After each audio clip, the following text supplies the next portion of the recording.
Friends, मैं रूपाली शुक्ला स्वागत करती हूँ आपका आपके अपने चैनल यूनिवर्सल स्टडी अड्डा में। आज है 10 अगस्त और यहाँ पे आपका डीएलएड फर्स्ट सेमेस्टर का जो है संस्कृत का पेपर हम डिस्कस करेंगे। कंप्लीट सॉल्यूशन की बात करेंगे इस वीडियो में, तो लगातार बने रहिएगा और अपना जो है कि कितने क्वेश्चंस आपके सही हुए हैं उसके साथ ही आगे टैली करते रहिएगा।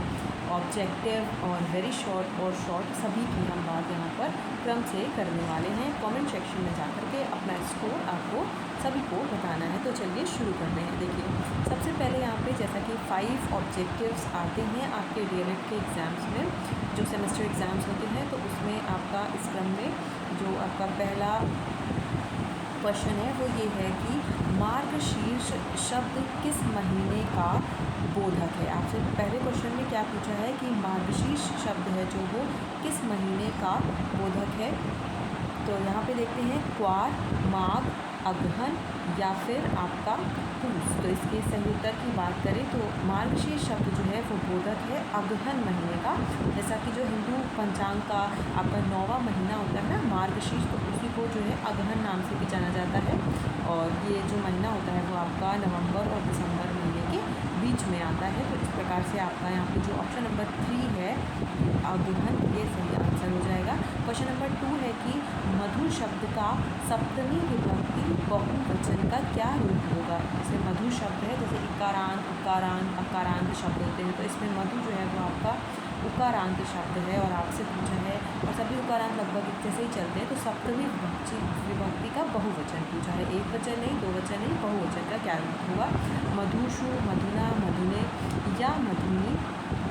तो आपका यहाँ पे सप्तमी विभक्ति का जो बहुवचन का रूप होगा वो मधुषु होगा। वैसे मधु भी होता है, लेकिन यहाँ देखिए ऑप्शन में ऐसा तो है नहीं more than one of the above, ऐसा नहीं कुछ है, तो आप मधुषु के साथ जाएंगे।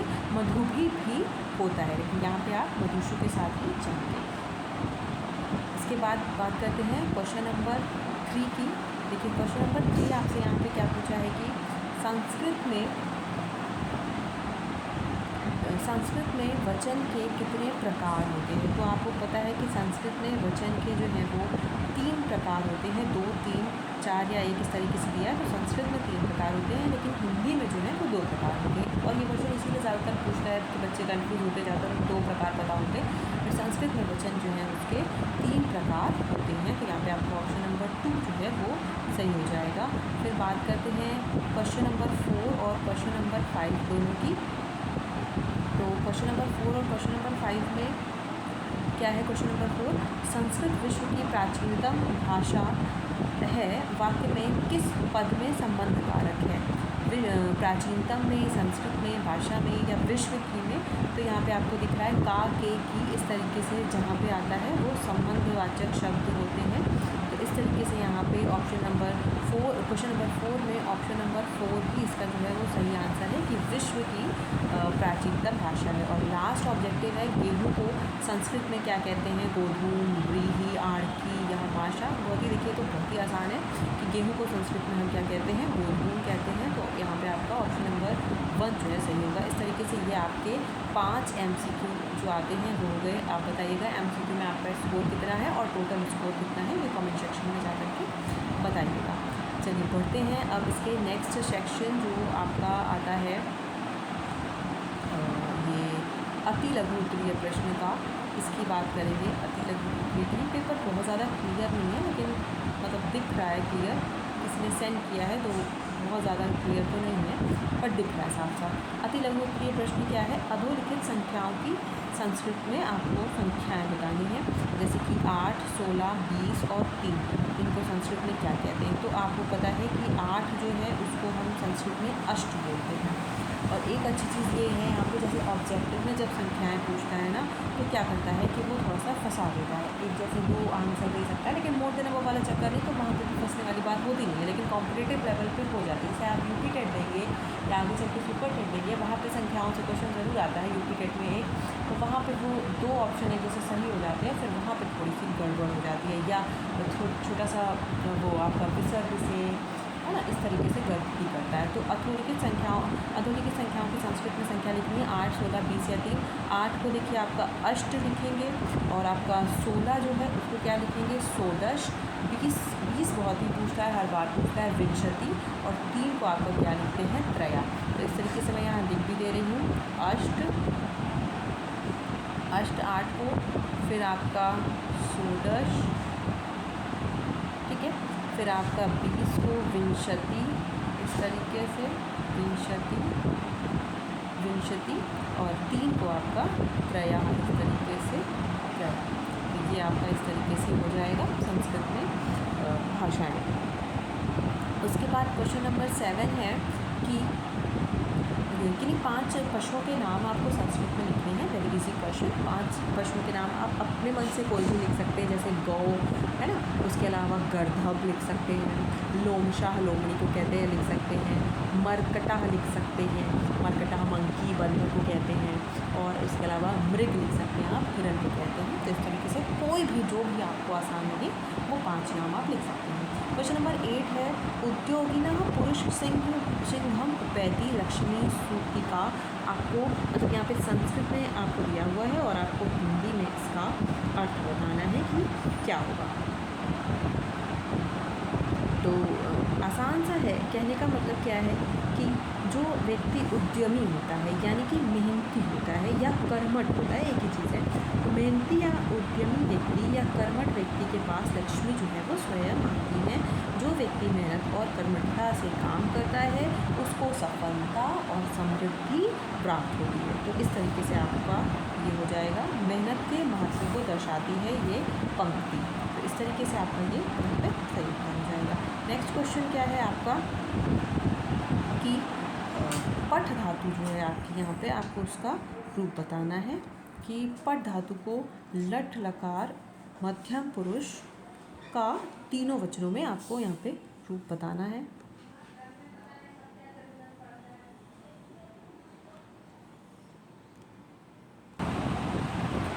पे आपका पठ धातु का लट लकार का मध्यम पुरुष का 3 वचन पूछा है। तो मध्यम पुरुष में कैसे चलता है, वैसे चलता कैसे है आप अगर देखेंगे इसमें लट लकार में पठ धातु 5 लकार होते हैं, लट, लिट, लिंग, लोट और विधिलिंग। आपसे लट लकार पठ धातु पूछा है तो पठति पठता पठन्ति, पठसी पठता पठत, पठामि पठावह पठामः, इस तरीके से चलता है। लेकिन आपको तीनों तो पूछे नहीं है, तीनों पुरुष में, आपसे सिर्फ मध्यम पुरुष में पूछा है। तो इस तरीके से आपको क्या बताना है, पठसी, यहाँ पे मैं लिख देती हूँ, देखिए कैसे लिखा जाएगा।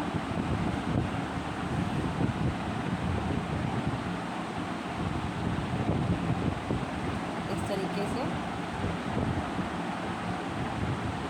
पठसी,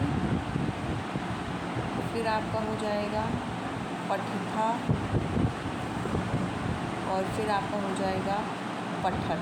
लेकिन एक चीज़ ध्यान रखिएगा, देखिए इसमें आपका विसर्ग लगेगा लेकिन इसमें आपका नहीं लगेगा और नंबर यहाँ से आपके कट जाएंगे अगर आपने यहाँ भी लगा दिया या यहाँ नहीं लगाया, दोनों में से कोई। तो ये चीज़ ध्यान रखनी है आपको थोड़ी सी यहाँ पे। फिर क्या है नेक्स्ट क्वेश्चन आपका, क्वेश्चन नंबर 10 है युष्मत् सर्वनाम शब्द का तृतीया विभक्ति के तीनों वचनों में रूप लिखिए। तो युष्मत् आपको पता है कैसे चलते हैं, इसमें आपको पूछा गया है तृतीय विभक्ति के 3 वचन। तो क्या हो जाएगा, त्वया, युवाभ्याम, युष्माभि। इस तरीके से आपका सही होगा। मैं बता दूँ यहाँ पे कैसे आप लिखेंगे। अगर आपने वैसे ही लिखा है तो बिल्कुल आपको नंबर ज़रूर मिलेंगे।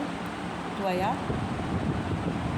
तृतीय विभक्ति का 3 वचन में एक वचन त्वया, फिर द्विवचन आपका हो जाएगा युवाभ्याम, युवाभ्याम, इस तरीके से युवाभ्याम, नीचे आपको हलंत लगाना है, और फिर युष्माभि, युष्माभि, इस तरीके से आपका इसमें आपको विसर्ग लगाना है। ये 3 तरीके से आपका लिखा जाएगा। तो इस तरीके से 10 क्वेश्चन कर चुके हैं। वेरी शॉर्ट का लास्ट क्वेश्चन है, क्वेश्चन नंबर 11। देखिए क्या है, ता विद्यालयम आगच्छन्, इसका आपको हिंदी में अनुवाद करना है। तो ता का मतलब हो जाएगा वे लोग, विद्यालय मतलब विद्यालय, आगच्छन् मतलब जाते हैं। तो इस तरीके से आपका ये सही हो जाएगा, ता विद्यालयम आगच्छन् का। बढ़ते हैं अब लघु उत्तरीय प्रश्न की तरफ। तो देखिए यहाँ पे लघु उत्तरीय प्रश्न में पहला क्वेश्चन आपसे क्या पूछा है कि भाववाचक संख्या को परिभाषित कीजिए और उसका उदाहरण भी बताइए। क्या होती है भाववाचक संज्ञा? अच्छा, भाववाचक संज्ञा की अगर बात करें तो इसमें सबसे ज़्यादा क्वेश्चन आपसे उसमें बहुत पूछे जाते हैं। MCQ में जब पूछते हैं तो उसमें ज़्यादा पूछे जाते हैं भाववाचक संज्ञा से क्या होती है। कोई भी वस्तु, व्यक्ति, स्थान या उसके गुण या दशा या उसके भाव को जो चीज़ दर्शाती है उसी को हम क्या कहते हैं, भाववाचक संज्ञा कहते हैं। तो इस तरह से आप लिख सकते थे। अच्छा, अगर आपको एग्जाम्पल भी बताने हैं तो क्या बताएंगे आप कि शीतलता, मधुरता, बुढ़ापा, गुरुता, निर्मलता, इस तरीके से आप उदाहरण के साथ लिख सकते हैं। और चाहिए और अच्छे नंबर पाने के लिए आप उदाहरण को थोड़ा सा एक्सप्लेन भी कर सकते हैं, तो आपका और अच्छा नंबर, ये सब नंबर गेन करने के तरीके होते हैं। देखिए यहाँ आपको उसी में आधा नंबर ज़्यादा भी मिल सकता है, आधा नंबर कम भी मिल सकता है। तो आप जितने अच्छे से एक्सप्लेन करेंगे आपको उतने फुल मार्क्स मिलने के चांसेस ज़्यादा रहेंगे। तो आप अपने एग्जाम्पल को भी एक्सप्लेन करके आए होंगे तो बहुत अच्छी बात है। और फिर नेक्स्ट क्वेश्चन है 13, क्रय धातु के लंग लकार के तीनों पुरुष में तीनों वचन में रूप लिखने हैं। देखिए शॉर्ट है ना, तो इसमें थोड़ा सा आपसे डिटेल पूछा है कि आपको उसका तीनों पुरुष में और तीनों वचन में लिखने हैं लंग लकार क्रय धातु। कैसे लिखेंगे? प्रथम पुरुष, मध्यम पुरुष, उत्तम पुरुष और फिर एक वचन, द्विवचन, बहुवचन में चलेगा। तो मैं इसको आपको बता दे रही हूँ आपका क्या होगा। अकरोत, अकुरुताम, अकुर्वन, अकरोह, अकुरुतम, अकुरुत, फिर आकर्मम, आकुर्व, आकुर्व। मतलब इसमें विशेष यही है कि लंग लकार पूछा है आपसे तो आपको यहाँ पे आ लगा के बनाने होते हैं ये वाले, ये चीज़ इसमें आपकी विशेष है। तो इस तरीके से आपका ये हो जाएगा। फिर क्वेश्चन नंबर 14 की बात करें तो संस्कृत भाषा में व्याकरण ज्ञान का क्या महत्व है। भाई व्याकरण ज्ञान का किसी भी भाषा में अगर बात करें व्याकरण ज्ञान का क्या महत्व है तो आप क्या कहेंगे कि व्याकरण ही एक ऐसी चीज़ है जो हमको भाषा और उसका अर्थ समझने में मदद करती है, नियमों का पालन करती है और संस्कृत के वाक्यों को सही तरीके से इस व्याकरण की मदद से ही बनाया जा सकता है। तो अगर आप पॉइंट्स में लिखना चाहें तो अर्थ की स्पष्टता के लिए, रचना की शुद्धता के लिए, भाषा की सुंदरता के लिए, इसके अलावा साहित्य की समझ के लिए, तो कई तरीके से जो व्याकरण का ज्ञान है वो बहुत अधिक महत्व रखता है संस्कृत भाषा को समझने में और उसके उपयोग करने में भी मदद करता है। इस तरीके इसके अलावा फिर आपसे पूछा है कि इंटरनेट का उपयोगिता पर प्रकाश डालिए संस्कृत शिक्षण में। तो संस्कृत शिक्षण में इंटरनेट उपयोगिता पर प्रकाश आप डाल सकते हैं। क्या लिखेंगे आप संस्कृत कि क्या इसका इंटरनेट भाषा का उपयोग है, क्या महत्व है। तो भाई बहुत से तरीके हैं जिसमें आपका मदद करता है, जैसे ऑनलाइन संसाधन हो गया, ई लर्निंग प्लेटफॉर्म हो गया, इंटरनेट के माध्यम से आप संस्कृत भाषा के शिक्षकों से भी संपर्क कर सकते हैं, ऑनलाइन क्लास ली जा सकती हैं, नहीं होगा तो नहीं, और आप फॉर्म भर सकते हैं संस्कृत भाषा के इंटरनेट के माध्यम से, जो ई बुक्स हैं वो पढ़ सकते हैं। ऐसी बहुत सी तमाम चीज़ें हैं जो आप लिख सकते हैं, ब्लॉग्स बना सकते हैं, यूट्यूब चैनल बना सकते हैं। संस्कृत शिक्षण आप एक तरीके से संस्कृत भाषा को फैला सकते हैं ना ऑनलाइन के माध्यम से। अगर संस्कृत शिक्षण करा रहे हैं आप तो इस तरीके से ये इसकी उपयोगिता हो जाएगी। उसके बाद फिर आपसे क्या पूछा हुआ है, क्वेश्चन नंबर 6 में आपसे पूछा है कि आपको बताना है अनुवाद। तो कुछ ऐसे यहाँ पे दिए हुए हैं जिसमें से आपको अनुवाद करने हैं और संस्कृत भाषा में करने हैं। तो चलिए देख लेते हैं। सबसे पहले क्या है कि हरि को नमस्कार है, यहाँ पे थोड़ा सा इसको क्लियर करते हैं। पहला क्वेश्चन क्या है कि हरि को नमस्कार है। तो हरि को नमस्कार है में ये तो मतलब बहुत ही पूछा जाता है। हरि का चतुर्थी विभक्ति, हरि को नमस्कार भी चतुर्थी विभक्ति लगती है। आपको पता है कि जहाँ नमस्कार आता है वहाँ पे चतुर्थी विभक्ति लगती है। तो हरि को में हर्य हो जाएगा और नमस्कार है में नमः हो जाएगा। तो हर्य नमः इस तरीके से आपका हो जाएगा। फिर नेक्स्ट है वह घर जाती है, सा घर जाती है, घर को जाती है, मतलब तो द्वितीय लगेगा इसमें, तो गृहम, और जाती है के लिए गच्छति, तो सह गृहम गच्छति हो जाएगा। फिर क्या है, हम दोनों पढ़ते थे। हम दोनों के लिए आपको पता है कि हम दोनों के लिए यहाँ आप क्या लगाएंगे, आवाम, इस तरीके से आवाम, और पढ़ते थे के लिए आ पठाव, आ पठाव, ठीक है, ये बन जाएगा। और वृक्ष से पत्ते गिरते हैं, गिरने के संदर्भ में आपको पता है कि कौन सी विभक्ति होती है, वृक्षात तृतीय विभक्ति लगती है। तो वृक्षात पत्राणि पतंती, मुझे लगता है लगभग हर बार ही पूछा जाता है, इस तरीके से आपका ये था। उसके बाद आपका क्या है क्वेश्चन, देखिए कि क्वेश्चन नंबर 8 है कि अधोलिखित जो आपका ये है श्लोक है उसको आपको हिंदी भाषा में समझाना है। अभिवादनशीलस्य नित्यं वृद्धोपसेविना चत्वारि तस्य विधन्ते आयुर्विद्या यशोधर्म। तो जो भी व्यक्ति हमेशा बड़ों का सम्मान करता है और उनकी सेवा करता है, उनकी ये जो 4 गुण हैं जैसे आयु, विद्या, यश और बल सदैव बढ़ते रहते हैं। और अगर बात करें इसके यही इसका अर्थ है हिंदी में। थोड़ा सा डिटेलिंग करने के लिए आप कह सकते हैं कि बड़ों का सम्मान करना चाहिए, उनकी सेवा करनी चाहिए। उनकी सेवा करने से व्यक्ति के जीवन में जो 4 बहुत ही महत्वपूर्ण गुण हैं उनका सदैव विकास होता है, लगातार निरंतर विकास होता है। लंबी आयु, विद्या, ज्ञान, यश और प्रतिष्ठा, बल और शक्ति। तो इस तरीके से आप बता सकते हैं और मतलब थोड़ा सा डिटेल करेंगे तो नंबर अच्छे मिलेंगे इस तरीके। और बहुत ही फेमस है ये हिंदी का भावार्थ जो आपसे ये पूछा है करने के लिए, बहुत अच्छा है। फिर क्वेश्चन नंबर लास्ट है 18, उसमें क्या है, संस्कृत भाषा शिक्षण में आदर्श वाचन के महत्व पर आपको प्रकाश डालना है कि आदर्श वाचन क्या होता है। संस्कृत भाषा शिक्षण में आदर्श वाचन का महत्व क्यों है, क्योंकि इससे तात्पर्य है सही उच्चारण करने का, सही स्वर का प्रयोग करने का, सही लय के साथ शब्दों का उच्चारण करने का। तो इस तरीके से अर्थ की लगभग कुछ पॉइंट्स ऐसे होते हैं जो आप सब में डाल सकते हैं। जैसे संस्कृत भाषा की सुंदरता के लिए आदर्श वाचन से क्या होता है, विद्यार्थी शब्दों का सही उच्चारण सीखते हैं, उनकी उच्चारण शुद्धता में सुधार होता है और शब्दों का अर्थ स्पष्ट होता है। इस तरीके से कई चीज़ें आप लिख सकते हैं। आत्मविश्वास बढ़ता है जब आपका आदर्श वाचन होता है, तो ये सारी चीज़ें आपकी इसमें आ जाएंगी।